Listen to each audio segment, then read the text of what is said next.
23. Nado Motor Fix. Wukwain Sunyonko Papa.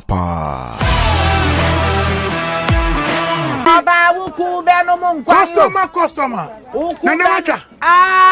Nada bena minka me papa.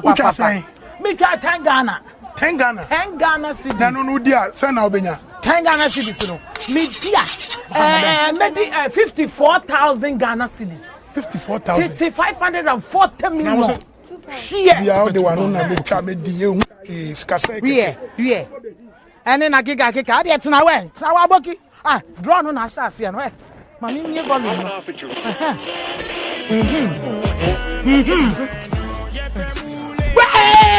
Customer.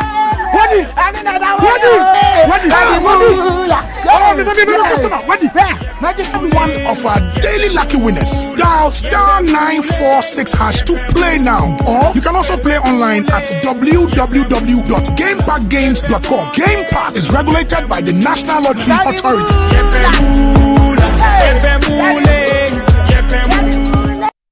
Welcome to Elbow.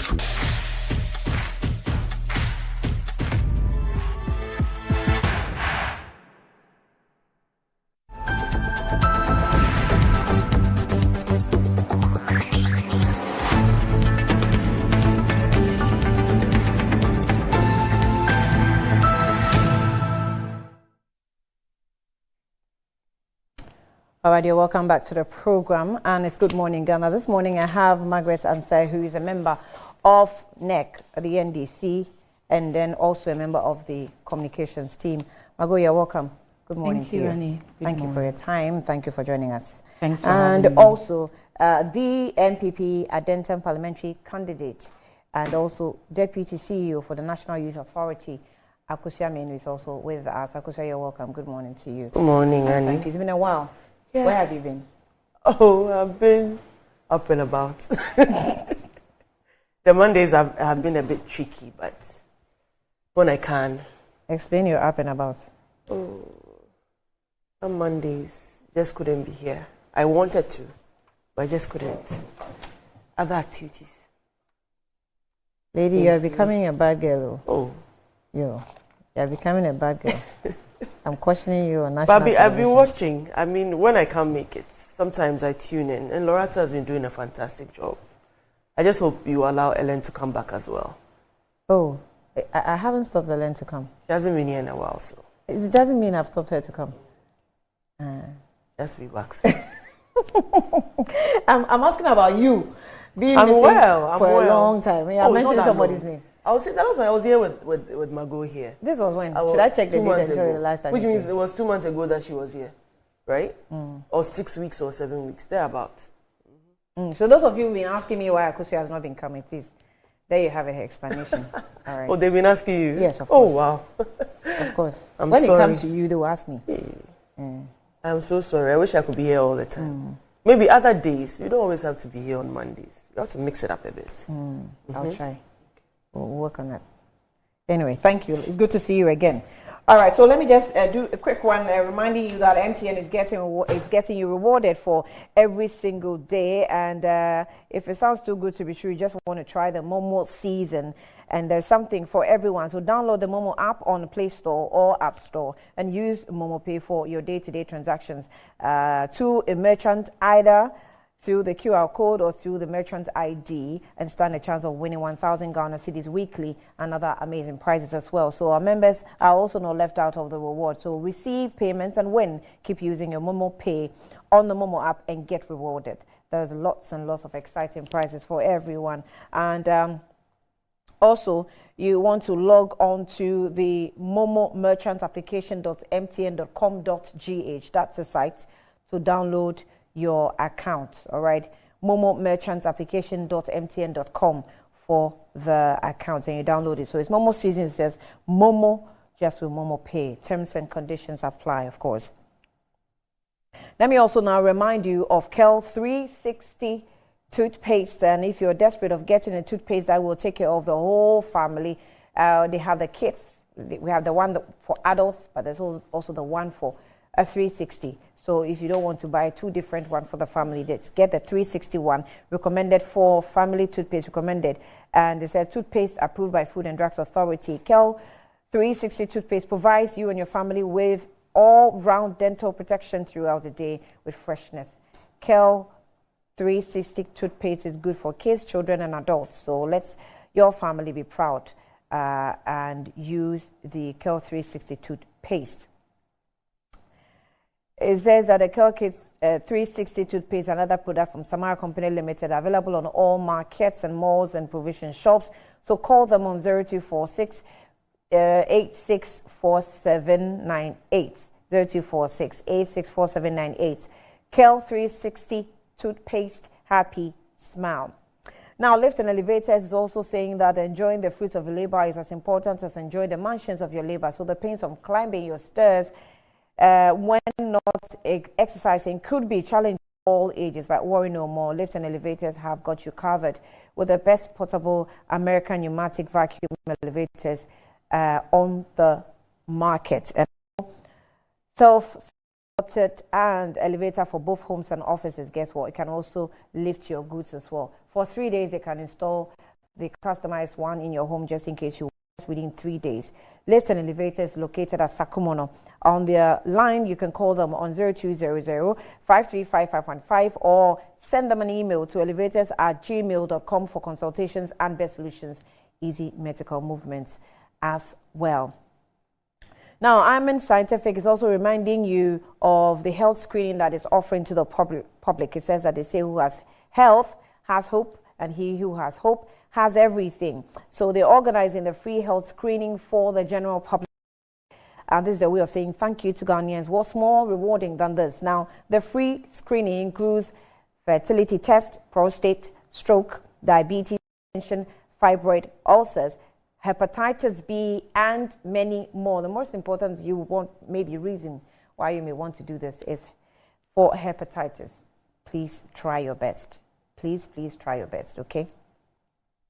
The medical screening is free, but patients with diseases, conditions will pay a token for their medicines. And visit them at Dominia Snake Flats down, or Clago near Ashaman Under Bridge, and all their branches across the country. You can also call them, that's Amin Scientific, on 020-722-9505 or 0244-229192 to book your appointment. Amin Scientific Medical Hospital, Allah Shafi says God is the healer. Okay. I'm going to go into International Women's Day. I have women on the platform. I have issues bothering women. But one issue that probably a woman that is bereaved, that has taken a center stage now, is the wife of John Kumah. I think that officially we have the parties, interested parties, clergy, opinion leaders, sending their condolences to the family of the former Deputy Finance Minister. But loudly to have spoken lately is the wife of John Kumah. And if you check the front pages of most of the papers, the wife has made it to the front pages. My husband did not die of food poisoning. My family consoles John Kumah. That's Baumia consoles John Kumah family. We have my husband was not poisoned. John Kumah widow insists on the Ghanaian Times. We have my husband didn't die of poisoning. John Kumah widow. My husband didn't die of food poisoning. John Kumah's wife. John Kumah was battling with terminal illness. Wife reviews. We have Dr. Kumah battled a serious illness for long, but was only diagnosed in August 2023. And that's the wife talking, and then also maybe the death-associated issues, allegations of murder and attempted murder through poison food, Rocks MPP, Captain Smart also in the mix because the wife is threatening to take him on. All right, so then let me throw it to my guest because I don't understand all that is going on. But Akusia, first condolences to John Kumah and the family, and of course the MPP family as well. I'm not sure. When I heard the wife talking, I was a little frustrated. And I thought, why are we forcing the woman to speak at this point in time? It's only been days. It's not even been like a week, days since the man passed. I'm not sure why we have gotten here to force the woman to be talking on almost every platform. Annie, good morning to your viewers and to my supporters who have been asking you to find me. A special good morning to Adenta constituencies, especially our Muslim brothers who start Ramadan today. I wish everybody a very, very safe and peaceful Ramadan. If I thought I would ever be sitting here to talk about John Kumah in the past, I wouldn't believe it. It's one of the hardest things this year. I mean, we literally haven't come to terms with Wofa Kwache, Oman FM, host of Boiling Point, a true party person, party faithful, party supporter. We haven't even come to terms with his demise. And then John Kumah's passing. What is most unfortunate is the controversy surrounding it. First of all, John is the last person that would want to have his demise create this sort of acrimony, for lack of a better word. What is most painful is that certain persons, without checking facts or whatever their reasons were, threw some spurious allegations out there, which subsequently have turned out to be untrue. What is hurting the most for me is clearly a partner, a life partner, who was aware her husband had a terminal illness. And with terminal illnesses, doctors will give you, some doctors will say 3 months, it can be 3 years. Some doctors will say 3 years, it can be 3 months. Sometimes people get lucky and live for a number of years. There were some conversations that had gone on. You'd have, and this is not to even volunteer information that's not already out there, but I know persons who said they knew a doctor who had treated him years back when he had a scare related to cancer, right? The diagnosis wasn't positive then, or wasn't clear then, but then something of the sort, had threatened his health. So the painful thing is him, all his contribution to the party, and trust me, he was clearly a rising star, young, even having his name, mentioned as a potential running mate, even under consideration. 46, it's an achievement on its own, but it's the pain of dealing with all of this. We're friends. He was one of the few people that you could call. He would pick up your call. If you couldn't pick it up, you return it immediately. I remember asking him for a favor, and it was on such short notice. And John actually drove his car to meet the persons I'd asked him to see. And he was just a humble, loving, party person. He executed his work professionally. I'd never seen John upset or speak out of turn. A few times he came to sit in your studio here. The way he communicates, it's not what you see being different from what you experience privately. What you see him is actually what you get. Now,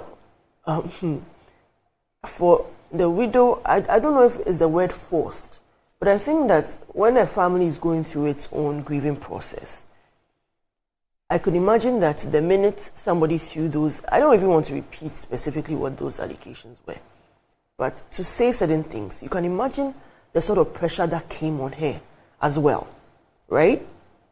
First of all, for even family members who were aware of the true situation, and knowing that if care is not taken, some innocent person somewhere is being blamed for something that they haven't done, or even creating an atmosphere of paranoia around gatherings, meetings, and whatnot. A lot has been said in the last couple of days. What we may also have to look at is maybe persons who hold public office on certain conditions may have to disclose. It's not part of our culture. It's not. But just to mitigate situations like this, maybe. I'm just saying so because I followed Lloyd Austin, Biden's defense secretary. In fact, that's what I was trying to look for on my phone. Yes, yeah. Biden's defense secretary had prostate cancer. I think he was diagnosed not too long after Russia-Ukraine war had started. And him thinking it was a personal problem, not a public one, despite their rules and what the law says, started his treatment and everything quietly. However, when it came to light, U.S. lawmakers were literally calling for his head. And he had to hold a press conference. He publicly apologized. And in looking at it, I thought about it in the sense of, this is my body, this is my body battling a ravaging disease, and I need a peace and quiet to heal, right? But at the same time, given the position you are in, the lives of people are in your care. Decisions you take, it's not debatable that if you're unwell, often you don't take the right decisions. So maybe that's maybe a consideration that we may have to make in the future on disclosing whatever health ailments you have, which might be a problem. But then again, he was a man of faith, you know. People have been known to turn around certain ailments and all that. His wife herself is also a pastor, a lady pastor. Forcing, I don't want to use the word forcing. I believe she felt the need to clear the air. It somewhat goes against our traditions, as, you know, a widow doesn't, even with, you are going to greet them, they don't extend their hands to greet you, you know. Mm-hmm. They sit with, you know, in certain cultures, by and large, you don't extend your hand to greet. You wear black for how many, you know, you don't go out for 6 months to any fun activities or whatever.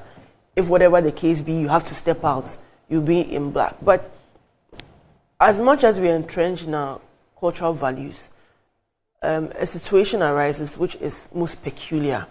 And in this case, Member of Parliament, Deputy Minister of Finance, I mean, all these issues, unsubstantiated claims made on certain radio stations, people taking to make, you know, draw narratives, enforcing stories that didn't even exist. Some taking a very little information and turning it out into a whole production.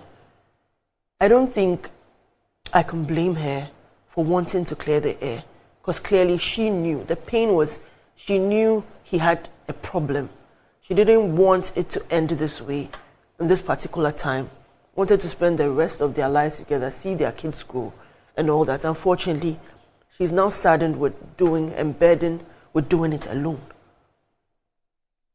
But you cannot, being quiet to let the propaganda in itself, the false propaganda, which in itself is even a crime. It's literally a crime to me to sit down and insinuate with the stories that we heard.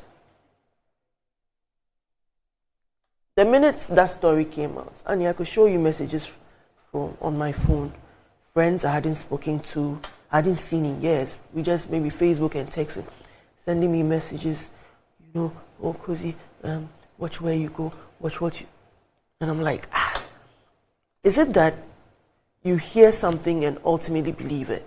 We used to have a problem where it was just radio, and people literally believed everything they heard on radio. Then TV came, and anything people saw on TV, they believed it. Then social media comes. You know, there are people who see a flyer and believe everything on there. Any story they believe. So the minute you throw that out there are people who swear heaven and earth that whatever they heard first was true, when it certainly isn't. So I'll plead with some of our people who took to using this to settle scores with people they don't like for whatever reason and thinking it was the smartest thing to do. It certainly wasn't. It just created unnecessary problems, especially for the family, because now they have to look back at it and take a decision. And the thing about misinformation is you literally have to cure it in real time. The more you wait, the more it festers. And it could even trigger a certain reaction somewhere that you'd have certain people saying, oh, let's go and take charge and mess up or beat up some people because they supposedly did something wrong. That's how bad information is, especially when you sit behind a console, a microphone, you host a program, whatever it is. You just do not. The burden on you is to ensure that whatever you're putting out there is as accurate as possible. Because in this case, it has a direct impact on the family. They knew he was unwell, right? Imagine those who didn't come to terms with what he was going through, now thinking that, okay, so it wasn't actually cancer like we thought, it was actually poison. That transition of doubt in itself is a burden on the family, it's trauma for them. So I think last week was very hard for me, Annie. And may John, JK as we love to call him, John Kumah, may he rest in perfect peace.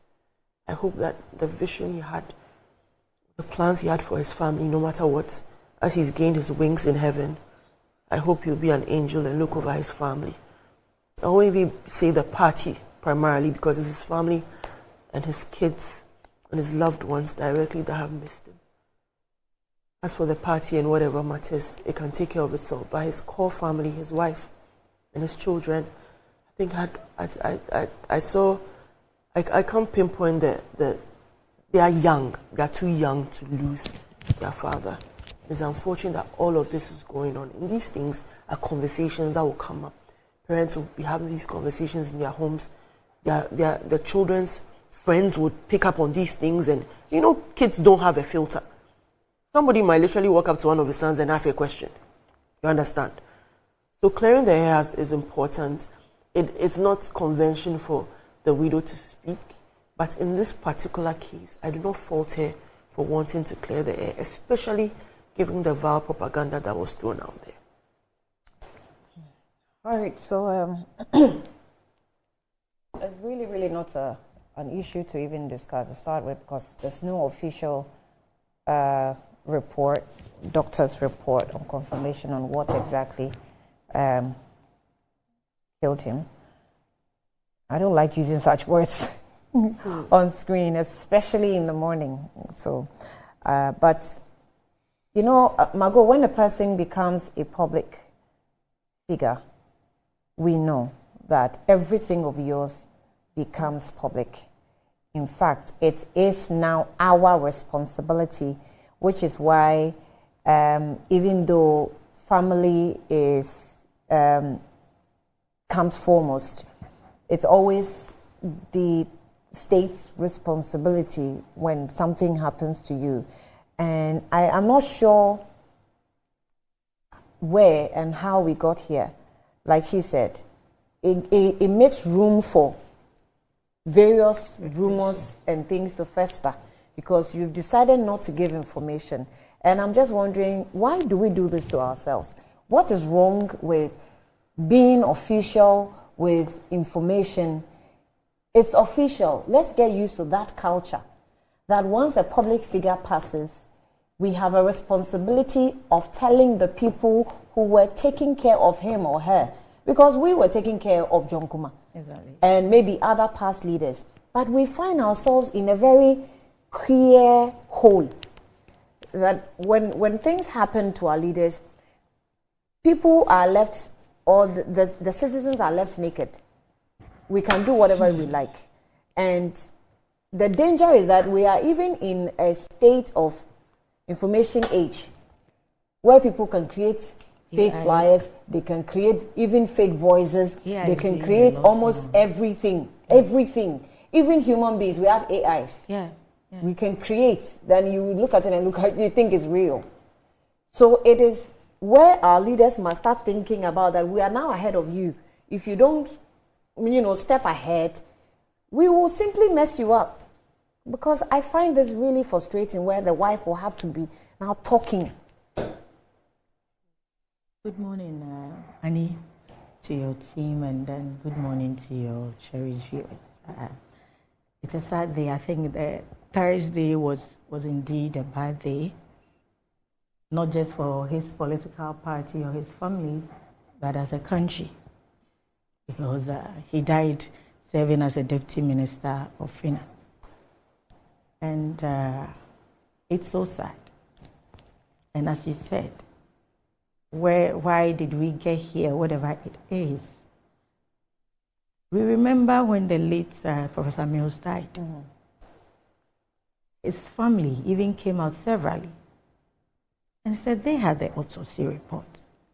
But we had very young people using it, whether for political gains or out of ignorance or out of clear stupidity.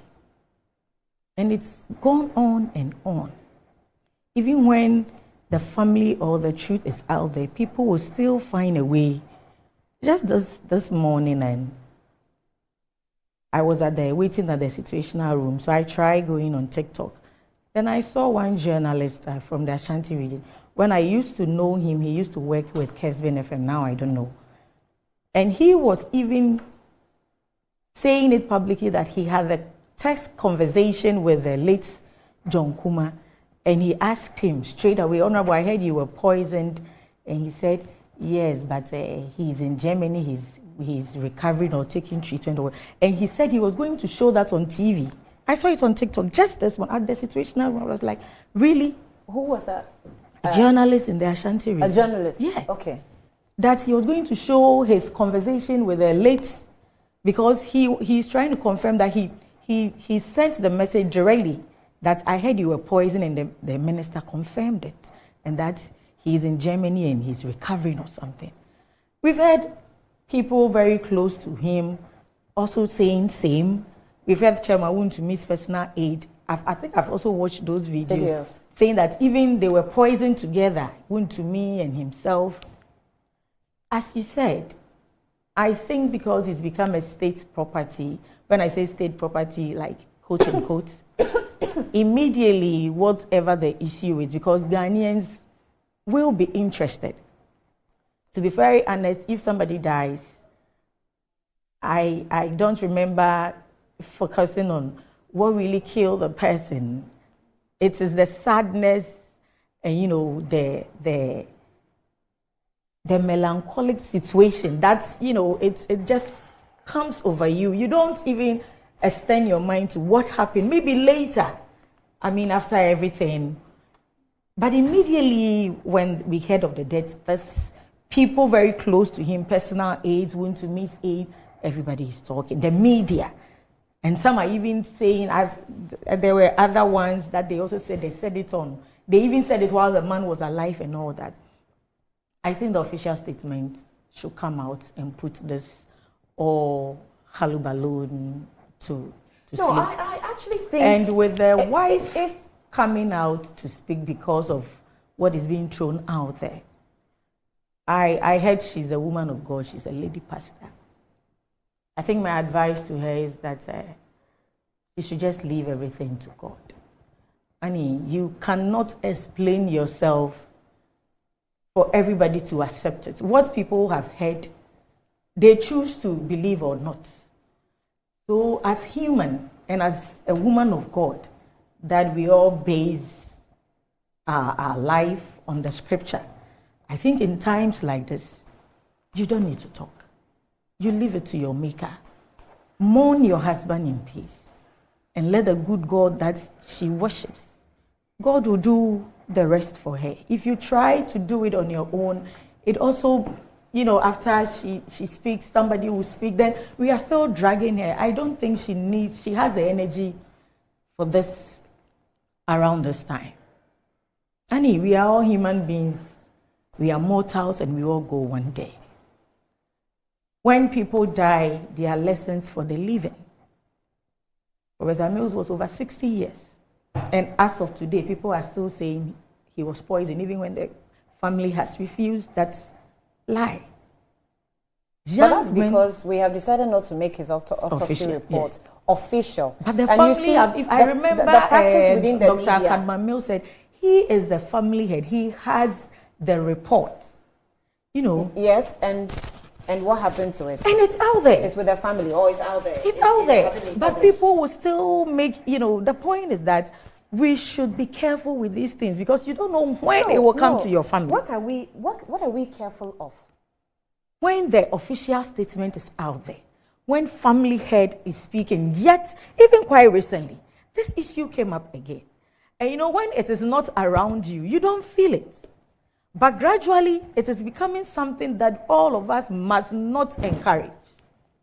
You understand? Because you don't know the rumors. The only thing you can do to stop the rumors is put official statements And this out. is where the family head of Professor Mills has come out to say that he was not poisoned. Just recently, you heard people going on that tangent again.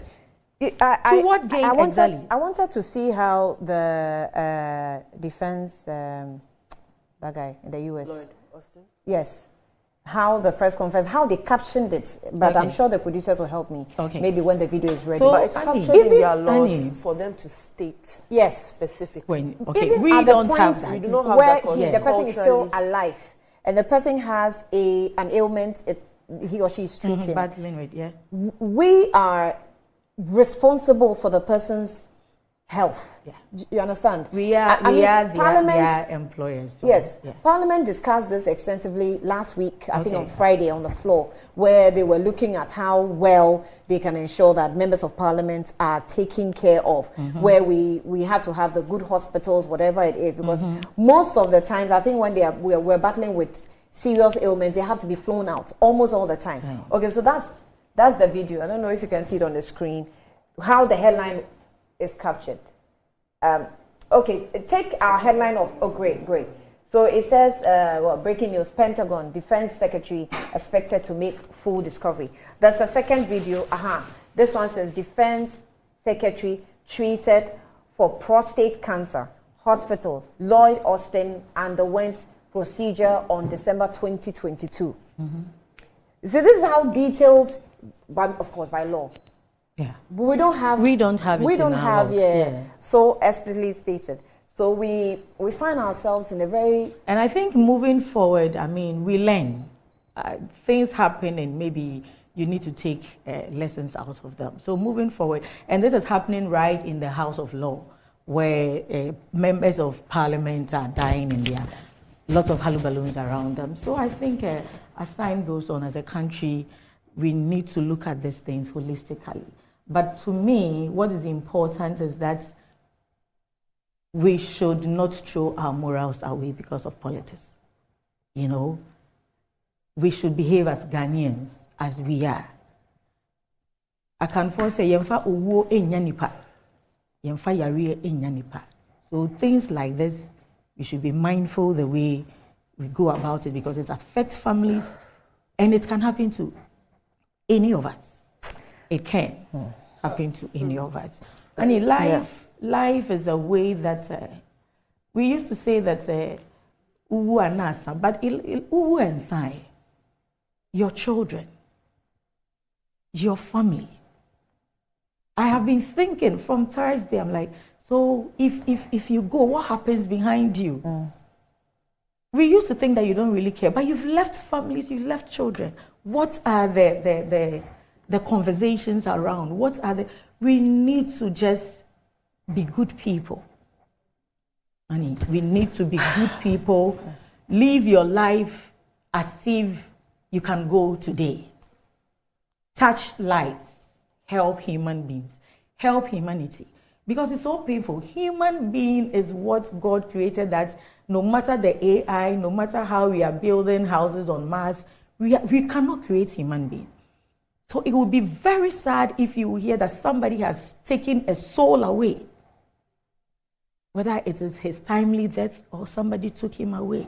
Annie, let's live for the moment. Right. Okay, Let's so touch lives. I wanted to say something. I wanted to agree with you that it's important that we head to a certain point where we disclose officially whatever, a public official, should they, exit whilst occupying a position, it has to be explicitly stated because there's too much surrounding it. Even, she said a few months back, alluding to the late John Mills, it was actually his family that petitioned the president at the Jubilee House. This is less than 3 months ago. Mm-hmm. Members of his family with the Queen Mother, who I believe whose locus is also equal to an Ebusiapane of sorts, stating that they still have not seen the autopsy report. And for me, I was shocked because if indeed his son has it, then disclose it to the family so they are very much aware. But it comes down to our cultural norms. Don't speak ill of the dead. Once the person goes, no matter what happened, don't talk about it. Even when people are unwell, they don't want to disclose what is wrong with them. I had a friend whose dad had a peculiar autoimmune disease. And for years, they were quiet about it. Then in the very tail end, when his health was spiraling out of control, she confided to someone who said, her uncle had a similar problem. And the drug combination they put him on literally helped him. I mean, it was a lifestyle, yeah, but he lived better. Let's say, for instance, lupus. I had a friend who died from lupus. But I know persons who live with it, take their medications, every now and then their crisis comes, but they are functional. But it's more steeped in our cultural norms and values than what actually is better. As we are advancing, as there's more exposure, as we are enlightened, we need to shed some of the secrecy and the stigma. Because when somebody is unwell, it's almost as if everybody wants to shun them. You don't want them to have a job. I'm you don't want them to thinking do this things. kind of secrecy about our health conditions was very beneficial in certain times or some time past. But today, we can't say the same thing. There's a lot of superstition. I find it also so hypocritical. In Akan, we say, yeah.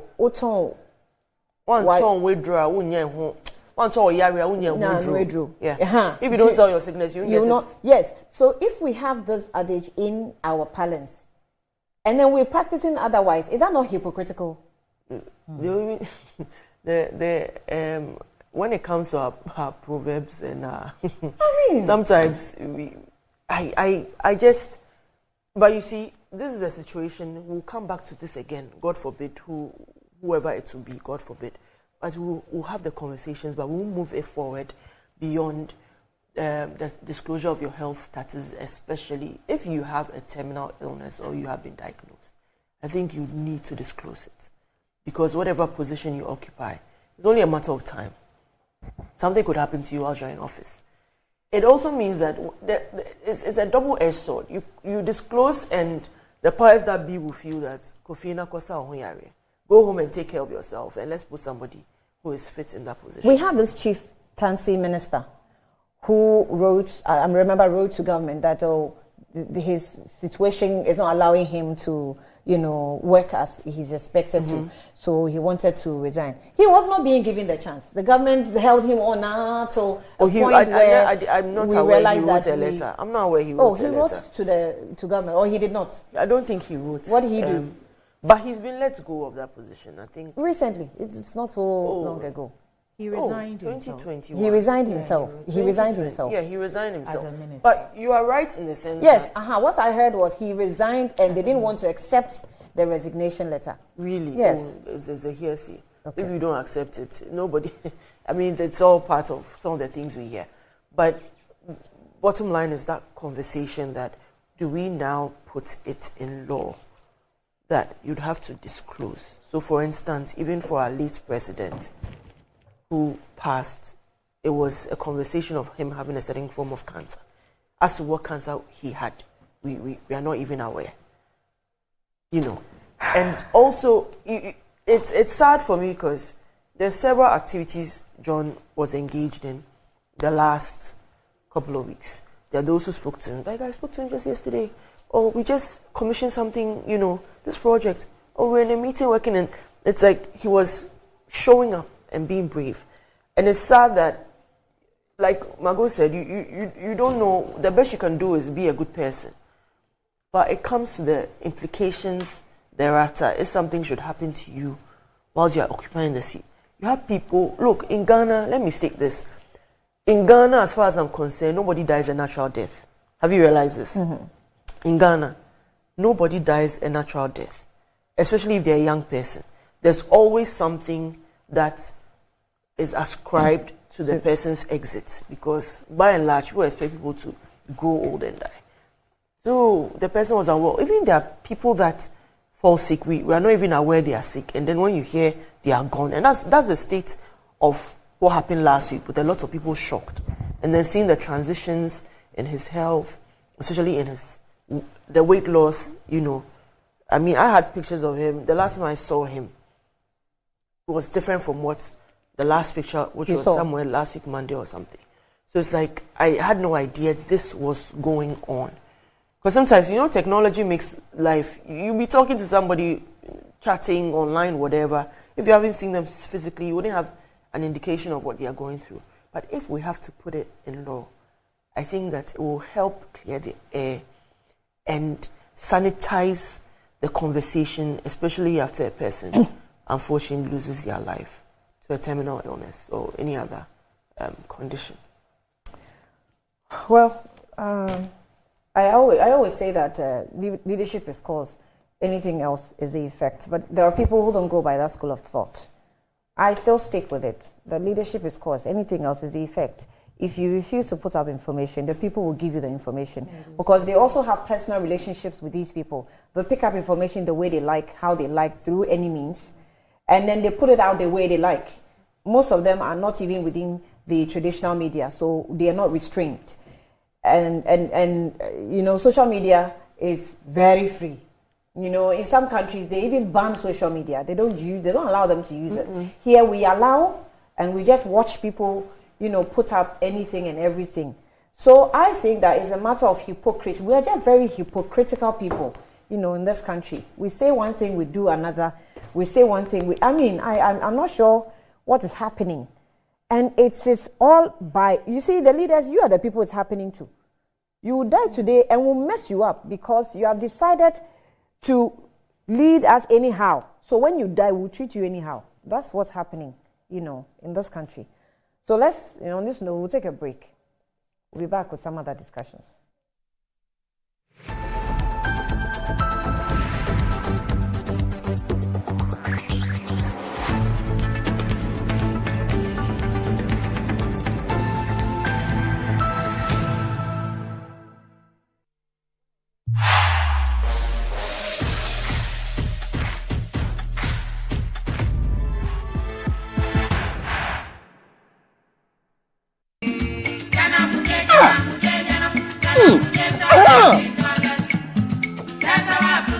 Let's all join the ride to make our nation great and strong.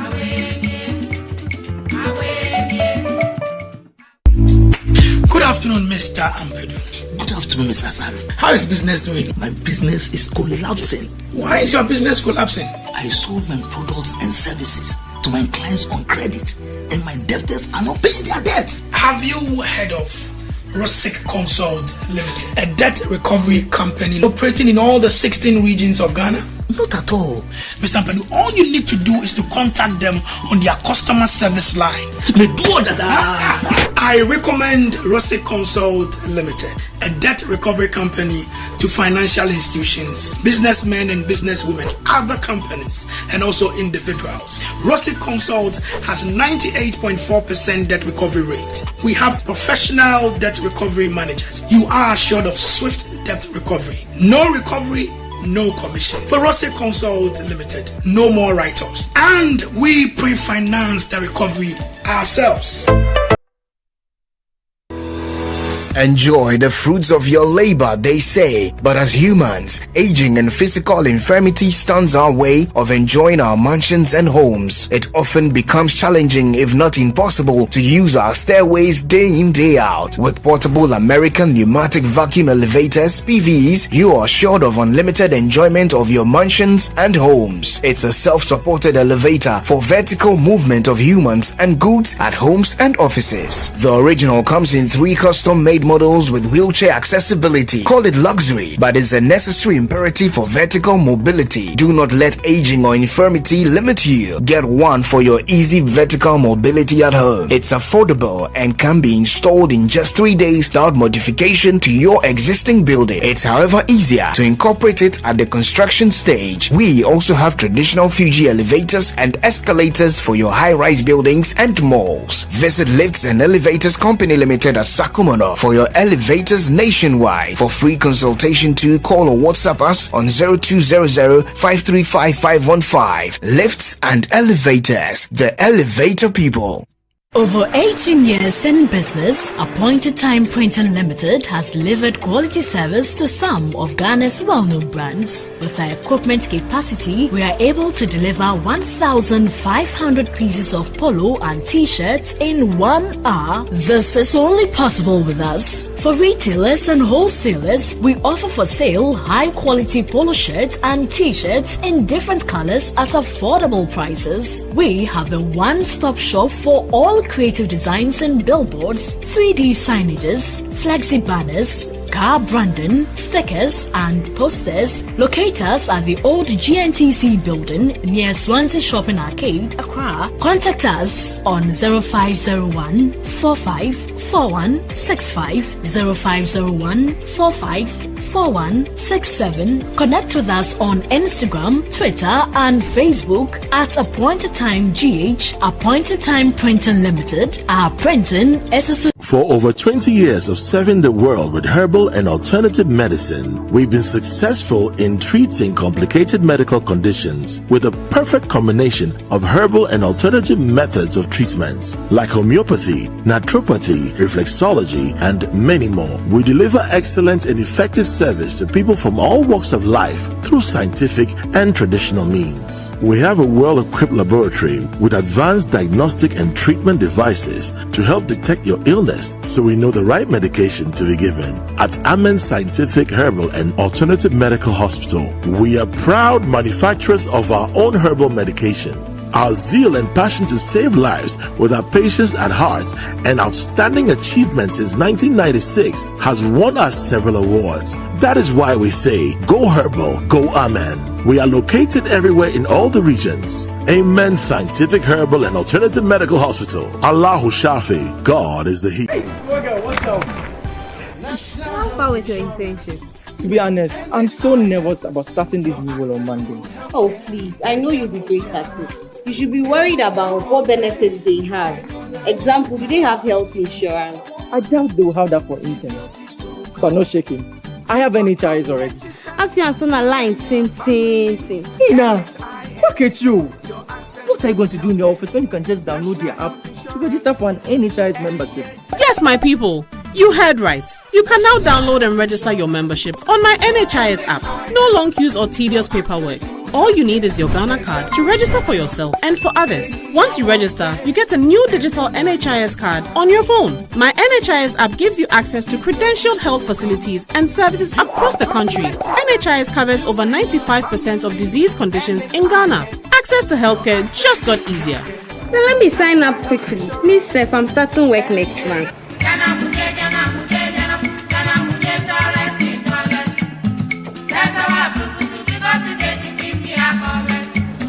Let's all join the ride to make our nation great and strong.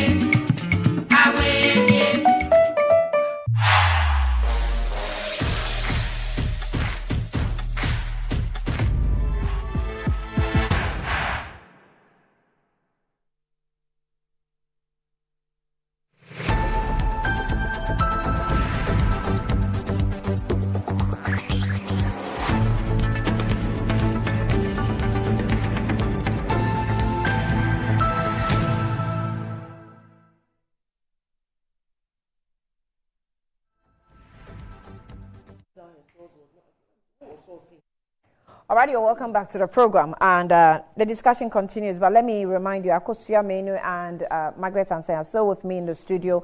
So, what does wealth mean to you, and do you want to live like a tycoon? Remember, who's got the million, got the power. Ghana's newest lottery game draws live on Adom TV, 9 a.m., 12 p.m., and 6 p.m. daily. Now, pick up your phones and tablets and computers, of course, and download the Game Park Games app on Play Store. You can also play on the website. It's at www.gamesparkgames.com or dial *946# on all networks. Just choose numbers from 0 to 9. It's easy to play and easy to win. Charlie, make we play this game and make some moolah. Nobody beats our odds in Ghana. Game Park Games, more moolah, more power. And it's regulated by the National Lottery Authority. Not for persons under 18, so play responsibly. And Betway Cash Out says that Ayesoko, and Betway is giving you more control over every thrilling bet you place. Enjoy the biggest and most reliable cash out in Ghana on Betway without any hassle. Sign up today at betway.com.gh. Terms and conditions, of course, apply, not under persons under 18, and is regulated by the Gaming Commission of Ghana. Betway, get way more. Blue Jeans energy drink is also has been on the Ghanaian market for over 20 years. We already know what it does for the body. It contains vitamins and nutrients like vitamin B2, B3, B6, B12, as well as taurine and guarana, and which are known to boost your strength and energy, as well as promote high performance and endurance. Blue Jeans energy drink has been tested and tried. It is indeed the best. Blue Jeans energy drink is for bold and active men and women. So go on and grab the cold can and power your day. Blue Jeans energy drink is provided on bulk purchase, budget cash and carry limited on 0208 128 190 and 055 001 That's a contact for you. Now, NIB's future is leadership summit is ready, and it says the future is here. Where is the leadership? And as we're talking about leadership and the laws that you need to create, carve, to manage the population you have, the maiden edition of the Future Ready Leadership Summit, dubbed Imagining Leadership in a World of Unrelenting Change, with every inspiring speaker such as Sir Sam Jonah, Dr. George Ejekum-Donko, Professor Kweku Echiahenijima, and many distinguished speakers billed to speak on that day. The summit will come off on the 13th of March 2024 at Movenpick Ambassador Hotel, 8 a.m. So you know where to be, right? 13th, just about 2 days from, 2 days from today. So Wednesday, don't miss it. And for your tickets, if you want to be a part of this, contact them on 0267 349 147 or 0244 202 949, and that is the contact to call to be a part of the Ready Leadership Summit that's dubbed Reimagining Leadership in the World of Unrelenting Change. Okay. So I think the conversation about affirmative action is still on, where we have a programs officer of the Center for Democratic Development, CDD, Vera Abina-Addo, has emphasized a crucial need for affirmative action bill in addressing the historical marginalization of women in decision-making roles. Madam Addo underscored that women, constituting more than half of Ghana's population, have long been excluded from significant decision-making process. She highlighted that such exclusion not only hampers development but also undermines the principles of democracy and inclusion. The Affirmative Action Bill recognizes the marginalization of women, and for a very long time, women who make up more than half of the population have not been part of decision making. This undermines our development, democracy, and issues about inclusion, participation, among others, she said on Sunday. She was speaking on Joy FM. But also, human rights lawyer, MP Sosu, also says, okay, let me read from here. Deputy Ranking Member on Parliament, Constitutional, Legal and Parliamentary Affairs, Francis Xavier Sosu, says, has addressed misconceptions about the Affirmative Action Bill. The Medina legislator noted that the passage of the bill into law will not displace men in decision-making process. So, there's a discussion and the concern. I don't know if it's coming from the men quarters or it's probably coming from the quarters of people who are also interested in men rights. So it says, quote, "It will be an erroneous conception to think that Affirmative Action Bill seeks to displace men. And we have a historical wrong.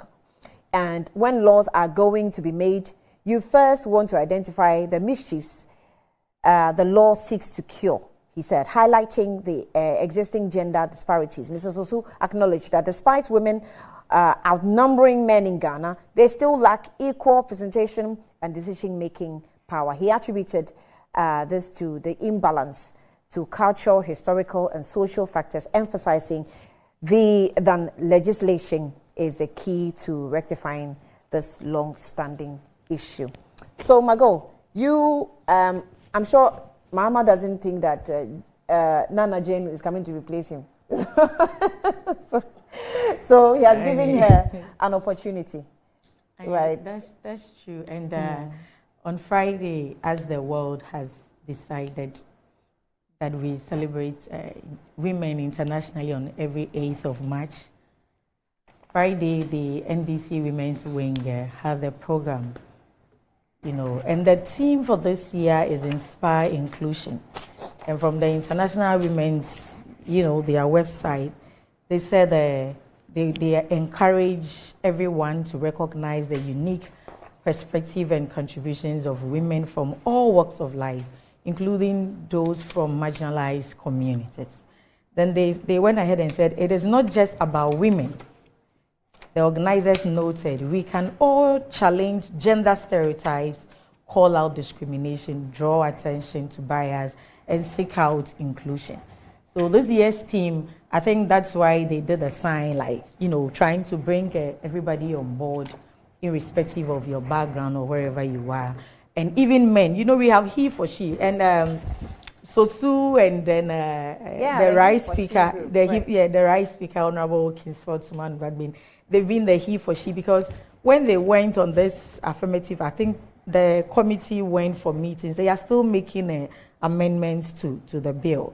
And I think the last time they went for the final one, there are a few things that they are looking at. So we are praying and hoping that when it comes to the floor of Parliament, the plenary or wherever, it will go to all of us. Reps in Parliament should just affirm it and let it be passed into a law, because it's been there. I think when I heard of Affirmative Action Bill, I was not even up to 10 years old, and today I am growing into an old woman, and we are still talking about Affirmative Action 60 Bill. years and over, yeah. So, we should all come together. And thanks to the he for she men who are always supporting us. And it's women in position, most of us can attest to it, that women are very compassionate. Women think about the basic human needs. Even in the house, whilst the men are going up and down, waking up early, struggling to build this, blah, blah, blah. The woman is taking care of the food, daily meal, water, the basic things. As when you come to governance, we will say the social amenities. So on Thursday, when President Mahama met the National Executive Committee of the NDC and introduced or mentioned his running mate was the way he started with certain adjectives, and I was surprised that his choice was based with data, facts. There were research, both international and local, and the adjectives and stuff he used. So when he was mentioning the adjectives, I was sitting there and I said, me and I. Why? Did you meet the goal was to be running international?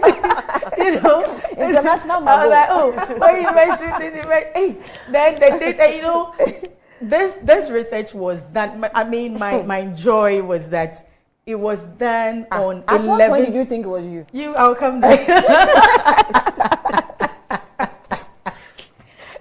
Honey, the research was done on 11 able people. 11 potential running mates in the NDC. All as an info say, they're cuckoo dams. 11. The potentials were numbered 11. 11. Oh, wow. Yes. I thought you were just about 3 No, only 11 people. Like 11. I can think, 11. And there was an international research, there was a local research, and the woman came out strong. That doesn't mean the 10 were not, but in life we must all believe in destinies. I didn't see Professor Jenana, I didn't see her lobbying, or even when she became education minister. So from that point, I'm like, women, we need to build our capacity.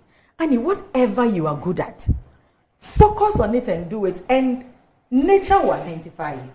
Because we never saw her lobby for anything. By the end of the day, she became an education minister on merit. She became the first. Maybe other people lobbied for her. Okay, but I'm talking about her as a person. Gone were the days where when you see a woman in a certain class, there's this stereotype or this, that comes with it. But not even a madman can mention that about Professor Jane Nana. Excuse my language. Because we know she's a woman of substance. She comes to the table with much dignity, credibility, and all that. So, I mean, it was all fun. People were not too surprised. But, I mean, the moment was so joyful. Were you disappointed that you were not mentioned? I might be in the 10. Maybe number 3 or number 4. I'll go and find out. So, next in line, clearly. Next time it will be you. So, Annie, and we are grateful for President Mahama for certain. I mean, there have been other political parties where they named running mates as females, but this is a realistic political party. No disrespect to APALU, PPP, and the rest, but realistically, NDC is a party that is forming government, and naming a woman as running mate by the special grace of God automatically would turn her into a vice president of this country, and this is history. So we thank President Mahama, the Council of Elders, the NDC National Executive. We thank all of them, and the Ghanaian who told us that we needed a woman to be a running mate to President Mahama. There were a women group. What's the name? Is it the lawyers group?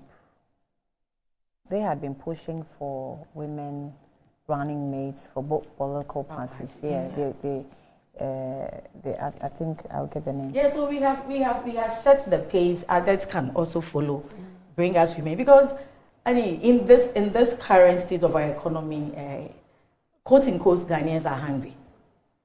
Ghanaians are hopeless. Ghanaians are crying for hope, and we know as women, if we not even use ourselves, for example, our mothers, you give a woman small ingredients and she will turn it into something very delicious for the entire family. You wouldn't even notice that there was no meat or something in it. So, I mean, this is a woman that is coming into government where Ghana's resources, we don't even have it. She's coming in when we have just little. And we are praying to God to give her the wisdom and the tenets that is put in women, because women are like magicians. Somebody calls us, women act like the Holy Spirit. One of my professors said, if you are talking to a woman, bear in mind that she's recording you. Not literally recording you, but whatever you say, in 10 years' time, 20 years, she will play it back to you. Yes.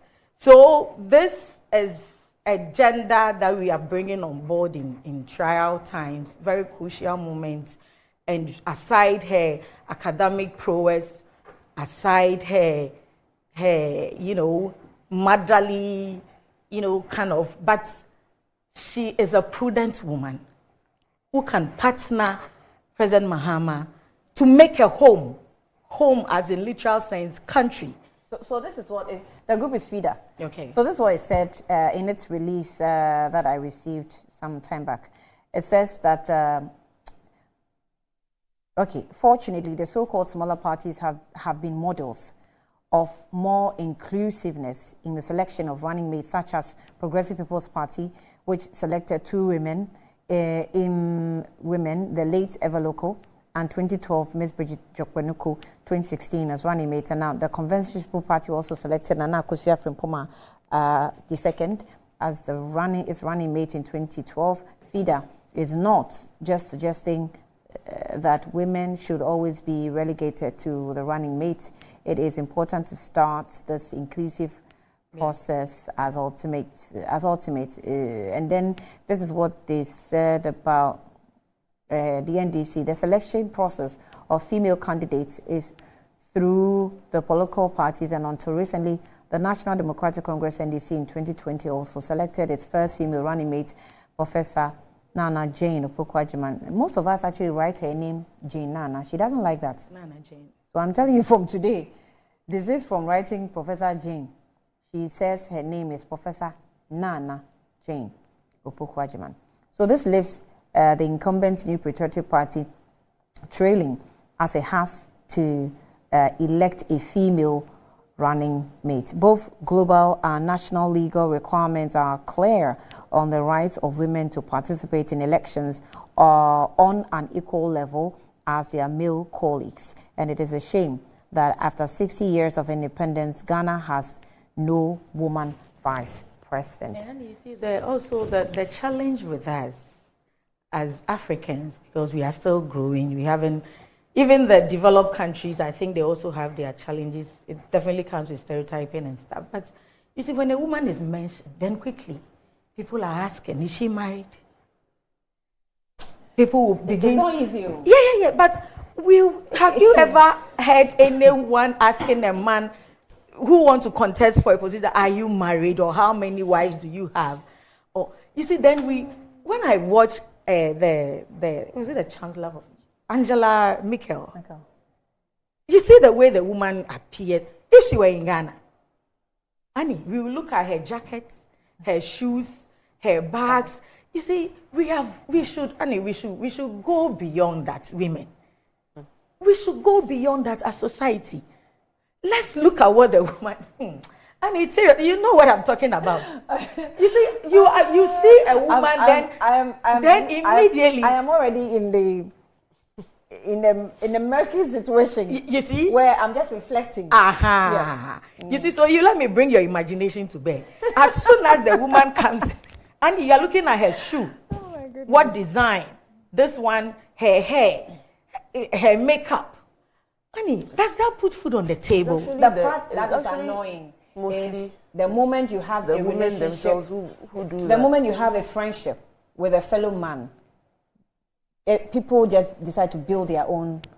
They start, and you see, when you speak about sexual relationship, about men, it's not as demeaning as women, as assigning it to women and calling women names. That is go beyond.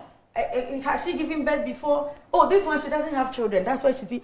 I think women should start going to court about things like that. It's so because it's abuse. Because we have lots. We have the numbers. And I still don't understand why. Growing up, I was telling my dad that I would not sit down for anybody to take decision for me. I have to be part of decision making.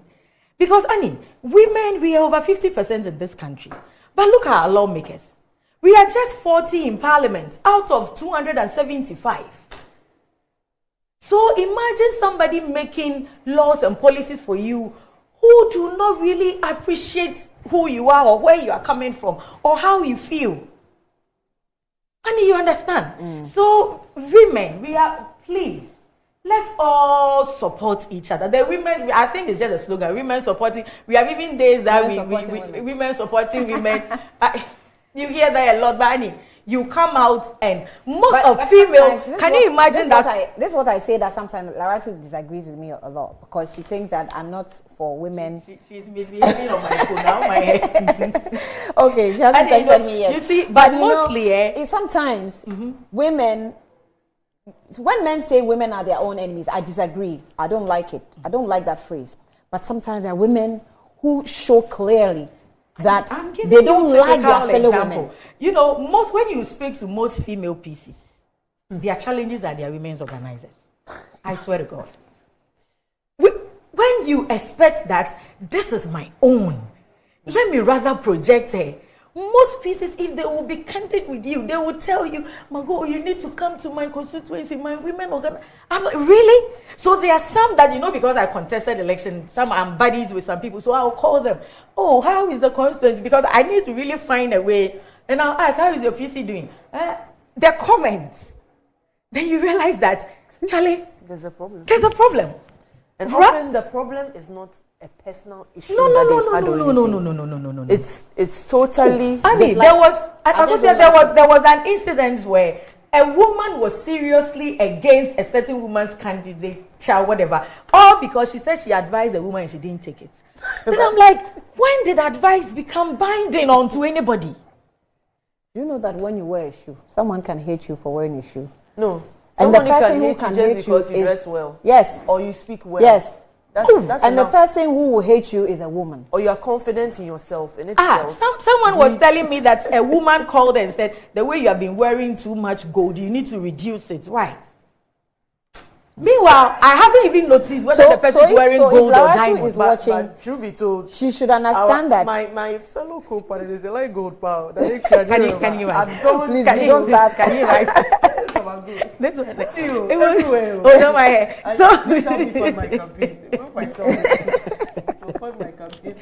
We have one woman who really loved to wear gold and the pendants. She said somebody called and said, the way you wear too much gold, why? Meanwhile, so I was looking at her, I said, so I started holding, I said, so how much does it weigh? They should go into the Arabian homes and see how their women, they just stay home and it's just gold. So you see, that is what we're made of. You see women going against women over very trivial issues. Sometimes there are no issues at all. Even your hairstyle alone.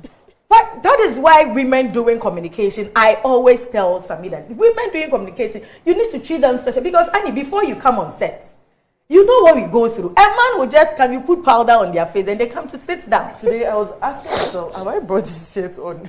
Annie, can you imagine? You can Listen, yes, you can't not repeat. No, you cannot. Budget for this. Somebody will ask you whether it's your uniform. When we finish, I will send you a screenshot of a girl who attacked me on social media because she said I wore black Monday, Tuesday I wore black. Why am I wearing black, the same dress throughout? She really insulted me. Annie, the reason why I changed I changed to locks because the weight that you have to maintain. When you come after, I've packed mannequins like you see, I'm like, what kind of life is it? But men don't go through this. Annie, you cannot repeat dresses. From 2020, I have not repeated the dress to today. When the lights go up, those mannequins, they can scare you. You see, so women go through a lot just to come out and help society. I'm telling you. Child going to the bedding look. They do that a lot. Annie, the men can have 4 outfits. They don't one care. Black, one white, one grey, one You brown. see, even one trousers, all you need is maybe 3 kinds of shirts, different kinds of shirts. So, Annie, what I'm trying to say that women go through a lot to come out to serve. And I'm pleading with women that, you see, we have the numbers.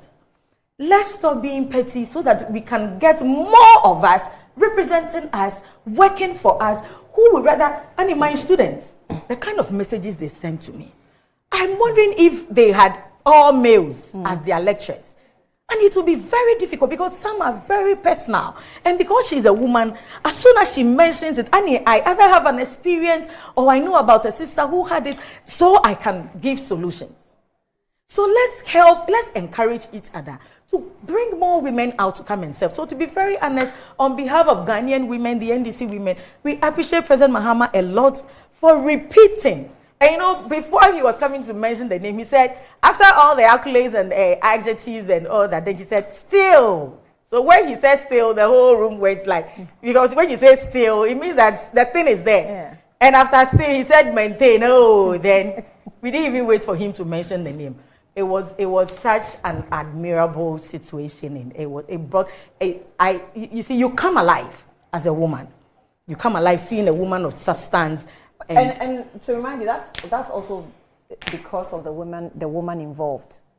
I mean, Professor Nana is someone that you cannot doubt her achievement, her credibility. Exactly. And that's the effort, and that's what the point I always want to make. Somebody was making this argument with me. It's not the fact that because, excuse me, you are a woman. No, because you're going through menstrual cycles, somebody is going to consider your menstrual cycle and your changes. You need to prepare to meet the opportunities. Yes, you need to prepare. You should know your weaknesses and then put them forward ahead of you and work towards it.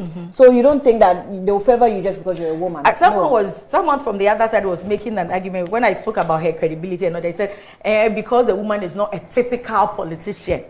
If she were to be a typical politician, there would be skeletons in her wardrobe. I said, you are even talking about skeletons. You might even have a whole cemetery in your wardrobe. But you see, Annie, the point is that can we separate people's personal lives and see them for what they bring on board? And we are all human. Even experts are fallible sometimes. We accept our fallibilities. I mean, but can't we look at the brighter side and forget about those things? An old man said he's lived with his wife for over 40 years, and the reason why he was able to do that is to act blind to the weaknesses of the wife. So because he's blind to them, he doesn't even see them at all. Right. And you can live together. So women, we go through a lot to give you service, and we expect that you support us. We expect that you push us when we are wrong. Professor Nana Jane said it on Friday. He said, when you hear the good things, I mean, let's thank God for it. But when you hear the bad things about me, come and tell me. Because I'm human, I need to change. And I think this is how we can build society. Because I mean, if a woman is empowered, the entire household is happy because she will provide. A woman will not be in the house where children will be on the streets. We need to empower ourselves. And women, let's help each other. And please, Professor Nana Jane Opoku-Agyeman. Now NDC has their running mates. We have a team, President Mahama and Professor Nana Jane Opoku-Agyeman. We are pleading that you vote for this team. Make President Mahama the president of this country come December 7th. And Professor Nana Jane the vice president of this country. And let's give you the kind of leadership that you need. The leadership that will clothe you, that will feed you, that will take you out of the streets, that will treat you with respect. That is all that we are asking. Right. Thank you. Professor Nana actually once said that once the door is open to you, you keep it open and allow others to also enter. It was such a powerful comment she made. I've never forgotten about it. So it's I guess it's a good thing for all women across, the country and political parties. I'm going to look for their list. Can you imagine Akusha being mentioned as a running mate? She'll be in the list, I know. In where? Which planet are you? Are you mad?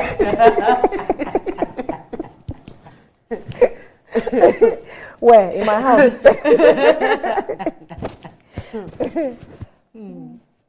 And first of all, congratulations to we said Madame Jane Nana. We are used to Jane. Nana Jane. We've been saying Jane Nana. She prefers it's always a local first. Yes. Nana Jane, I believe in 2020, when she was first announced, there was a lot of buzz and excitement. The last announcement, unfortunately, coincided with the same day. The day of our brother. It didn't get as much traction. But I would commend them for maintaining her as a running mate, because it looked like there was a lot of pushback. Because some comments about performance and numbers and whatnot. Some making the argument, do you want to tick a box or do you want to win an election? And often these are the considerations that often come when you're making political decisions. But kudos to them for maintaining her. I believe it's clear now, without a doubt, the pairing that is going from their side going into the election. It's important for good women to occupy spaces in the right political party. I'm not setting that That's where she belongs. But that's where she's chosen to be. As to whether she realized the dream is a different conversation, because come December, we know that the President of the Republic of Ghana, as declared by the EC, latest by the 11th of December, will be Dr. Mahmoud Bawumia. International Women's Day, inclusion and matters arising. Margot mentioned a lot of things because she centered it around our space, which is a political space. And when it comes to a political space, I'll tell you that half the things she was saying here, she was pulling back.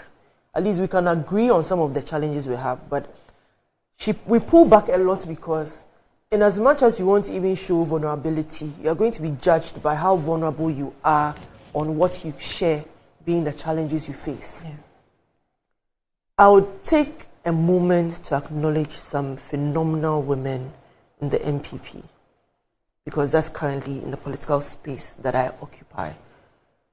The First Lady, Mrs. Rebecca Kufuor, who took a chance with me. And I've learned so much from her, and it's actually impacting on my leadership, especially at the constituency level. She's been an amazing mentor. And you know, when you say leadership is cause and effect, you learn most from her just by watching how she goes about her things.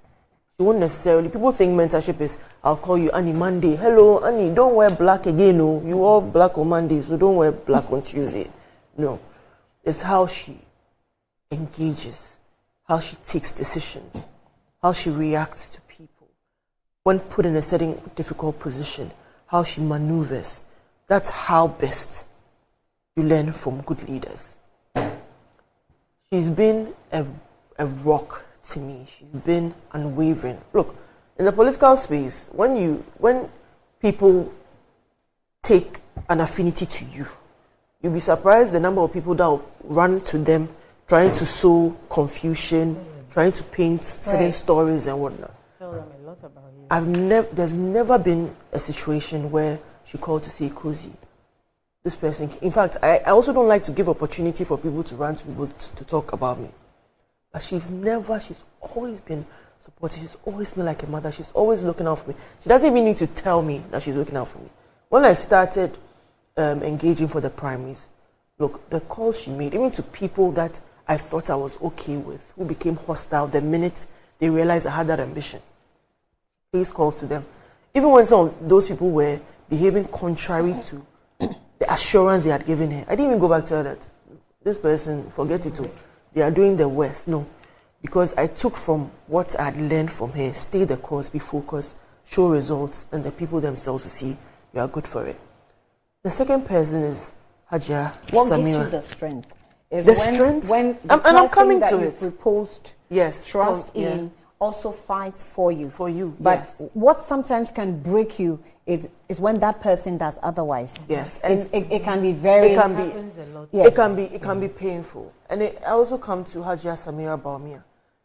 Hajia has not been. It's not just the position she occupies as a second lady. I remember on 2 occasions something she said to me, which literally validated or gave me more confidence in what I was doing. Often we feel that people are not watching what we do or what we see or how we conduct ourselves. And I won't say those 2 things here. Maybe in the future when I write my book. But she's such a rock, such a big sister. And as far as the politics is concerned, I'm happy I'm on the same side with them. Yeah. I come to Honorable Freema, as we love to call her, our mummy, Auntie Freema, the first female chief of staff of the Republic. Has a lot on her plate. She has a lot to juggle. She has a lot to deal with. And like Margot said, the consideration will not be because you're a female. You just need to deliver. Whenever I've had the opportunity to speak to her on a challenge, and I don't do this often because, people are so busy and have their own, so you don't keep putting your own personal issues on them. But on the times that I wasn't even there to let her know what my interest was, she was fighting for me. And when it comes to inclusion, she's a symbol of that.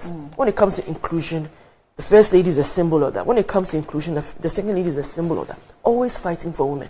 because it's not easy how political parties, especially in developing countries, start off. They have put so much into the party, and sometimes it pains me that there are people they've mentored who have actually given up. And that's the pain of mentorship. You'd mentor somebody, you have hopes of them becoming even better than you, and they decide this journey is not mine anymore, and they opt out. And there's nothing you can do about it. So sometimes even mentors shy away from bringing new people into their spaces just because of how they'll turn out in the end.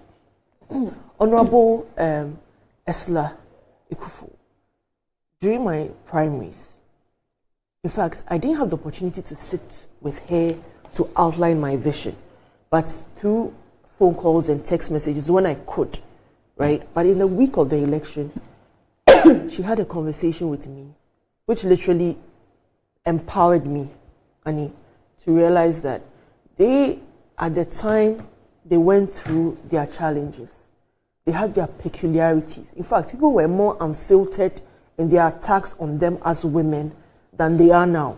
Sometimes I think it's a bit measured. Here on your set, if you recall, she had a very unfortunate altercation with my other brother on the other end, who said unprintable things about her at the time.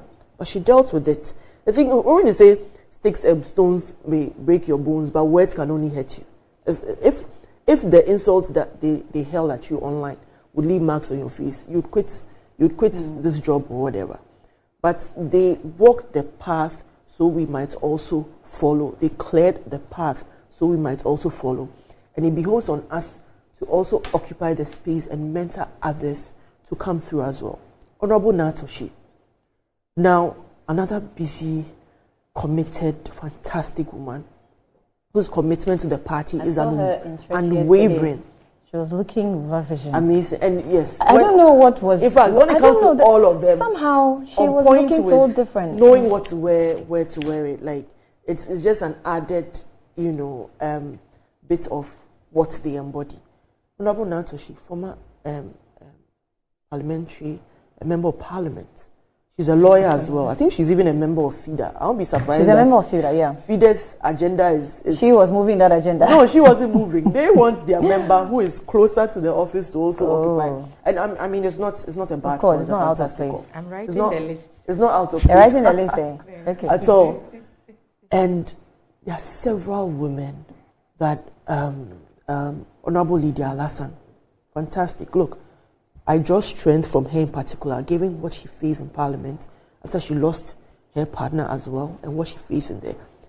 For the women, guess what? You always have to, and this is a harsh reality, always have to imagine the worst scenario ever, which won't be of your doing. The most embarrassing, humiliating episode ever, which you would experience. And you have to just hold yourself together, regardless of what is going through, and pull yourself through it. That's what Madame Lydia Alassane did, yes. But not everybody has the opportunity to do that. And that is why when women are given certain opportunities, the burden of responsibility is higher on us, because you can't count enough of us at the table. You can't count enough of us at leadership and leadership making positions. In the private sector, I'm happy to see women leading telcos. I'm happy to see women leading investment firms, banking and all that. When it came to Guinness Ghana, literally top level, all women taking decisions. At what point will women admit that, oh, okay, now we have been recognized? At what point? No. And relax. Because at the end of the day, hold on. Let me explain my point. You have mentioned quite a number of women who are in very reputable positions, and they are in banking. They're everywhere.